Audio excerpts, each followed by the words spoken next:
भारतीय क्रिकेट की बात चले और ओपनर जोड़ी में सुनील गावस्कर के साथ चेतन चौहान का नाम ना आए, ऐसा हो नहीं सकता। चेतन चौहान क्रिकेट के मैदान से राजनीति के मैदान में पहुंचे और उत्तर प्रदेश में मंत्री भी बने। उन्हें कोरोना जैसी महामारी ने घेर लिया और उन्हें लखनऊ के अस्पताल में भर्ती कराया गया, मगर इस अस्पताल में उन्हें वह सम्मान और सुविधाएं नहीं मिली जिसके वे हकदार थे। यह बात बता रहे हैं समाजवादी पार्टी के एमएलसी और कोरोना का उनके साथ इलाज कराने वाले सुनील सिंह। और सदन के माध्यम से अपने सभी माननीयों को भी बताना चाहता हूं कि कोई गलत फहमी में न रहे। हम तो ये कहेंगे, भगवान से प्रार्थना करेंगे कि किसी को कोरोना ना हो। हमारे ही बगल में, अब हम लोगों के बीच नहीं है, स्वर्गीय चेतन सिंह चौहान जी। मैं 13 नंबर बेड पर था और वो 14 नंबर बेड पर थे। अगर नेता सदन सुनेंगे तो आप भी आश्चर्य रह जाएंगे। मैं 11 जुलाई को दोपहर में एडमिट हुआ और माननीय मंत्री जी 11 जुलाई की शाम को 5 बजे एडमिट हुए।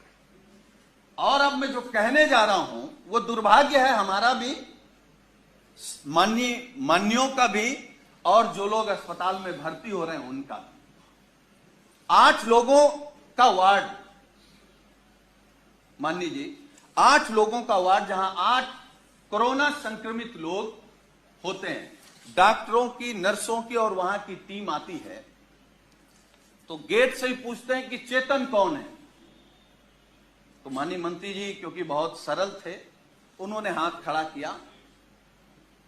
टीम आती है, उन्होंने कहा चेतन आपको कब हुआ कोरोना? तो उन्होंने अपनी बात बताई।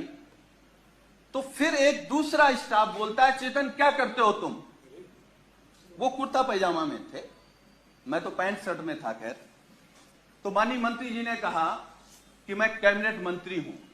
तो एक स्टाफ ने कहा कि कहां के? तो उन्होंने कहा उत्तर प्रदेश सरकार।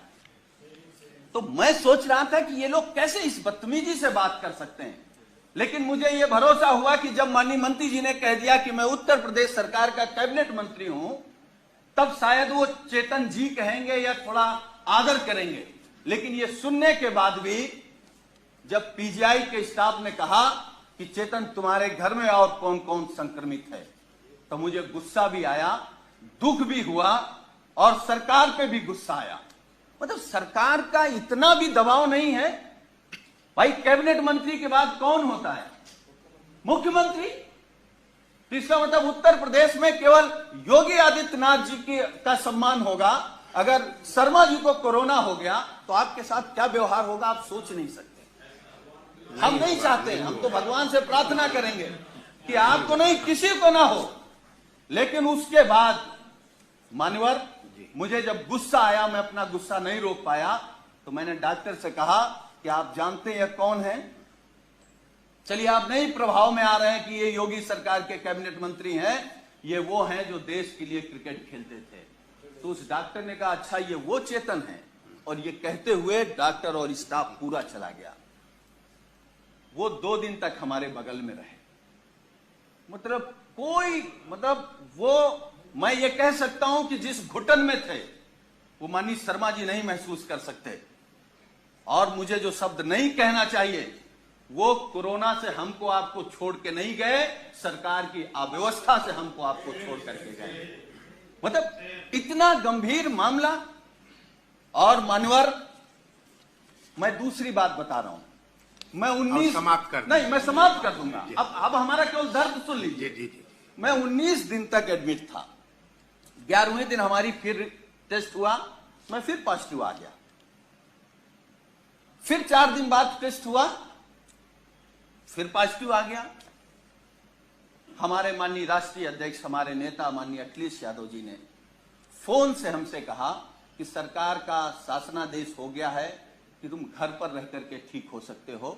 इस सरकार की व्यवस्था पर भरोसा मत करो और जांच करा करके आप लिख करके देख आओ कि हमको इलाज नहीं कराना, हम होम क्वारंटीन रहना चाहते हैं। अब मैं वो बात बताने जा रहा हूं मान्यवर आपको। मैंने राष्ट्रीय अध्यक्ष जी से अनुरोध किया कि एक जांच और करा लेते हैं, हो सकता है कि हम निगेटिव आ जाए। हमारी एक जांच हुई जिसमें मैं पॉजिटिव आया। नर्स ने कहा कि आप पॉजिटिव हैं, डॉक्टर की टीम आई, उन्होंने कहा कि आप पॉजिटिव हैं या नहीं हैं, हमको दूसरा टेस्ट करना पड़ेगा। हमारा सुबह दूसरा टेस्ट हुआ। जब दूसरा टेस्ट हुआ, जब शाम को मैंने कहा कि हमारी रिपोर्ट क्या आई, तो उन्होंने कहा कि आपका रेपर बदल गया था, इसलिए शाम को तीसरा टेस्ट होगा। जब तीसरा टेस्ट हुआ तो सुबह हमने पूछा कि हमारी रिपोर्ट क्या है, तो डॉक्टरों ने कहा कि आपका सैंपल बदल गया है, इसलिए आपका चौथा टेस्ट होगा। हमारा चौथा टेस्ट हुआ। चौथे टेस्ट में मानवर जानते क्या हुआ? जब हमने रिपोर्ट पूछा तो उन्होंने कहा कि आपका फार्म तो वहां चला गया था लेकिन सैंपल नहीं गया है। तो हमने कहा पांचवा कर लो। हमारा पांचवा टेस्ट हुआ। पांचवा टेस्ट हुआ और मैंने लिखित में दिया कि हमको पीजीआई में इलाज नहीं कराना है, हम घर में रहकर के जो सरकार के निर्देश हैं उनको पालन करते हुए हम स्वस्थ हो जाएंगे। मैं पहला पेशेंट हूं सरकार के निर्देश के बाद जो ये लिख करके आया कि मुझे नहीं इलाज कराना। मैं ये नहीं कह रहा हूं कि हम सभी डॉक्टरों पर सवाल खड़ा कर रहे हैं। डॉक्टर भगवान की तरह दिखता, हमको भी 19 दिन भगवान की तरह दिखा और हम भगवान की तरह मानते हैं, लेकिन ये अव्यवस्था आखिर कैसे? चेतन चौहान की मौत को लेकर जो सवाल समाजवादी नेता ने उठाए हैं, उनमें सियासी पक्ष देखा जा सकता है, मगर इतना तो तय है कि चौहान की मौत संक्रमण के चलते हुई है और सरकारी अस्पतालों में इलाज में लापरवाही भी हो रही है।